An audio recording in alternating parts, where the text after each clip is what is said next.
અયોધ્યામાં રામ મંદિરના પ્રથમ માળે રામ દરબારની પ્રાણ પ્રતિષ્ઠા સમારોહનો પ્રારંભ। અયોધ્યામાં શ્રી રામ મંદિરના પ્રથમ માળે રામ દરબારની પ્રાણ પ્રતિષ્ઠા સમારોહ આજે 3 જૂનથી શરૂ થયો છે।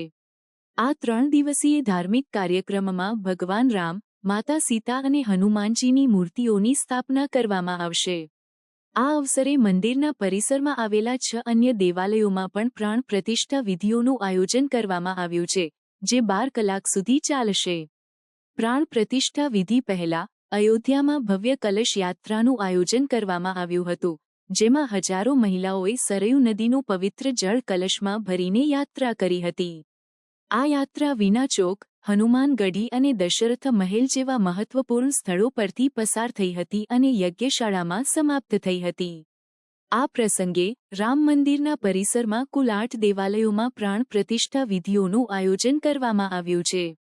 મંદિરના 4 ખૂણાઓમાં શિવલિંગ, ભગવાન ગણેશ, ભગવાન હનુમાન, ભગવાન સૂર્ય, દેવી ભગવતી અને દેવી અન્નપૂર્ણાની મૂર્તિઓની સ્થાપના કરવામાં આવશે।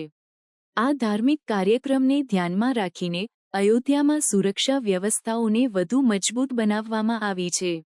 પ્રશાસન દ્વારા ડ્રોન અને AI ટેકનોલોજીની મદદથી સમગ્ર કાર્યક્રમની નજર રાખવામાં આવી રહી છે।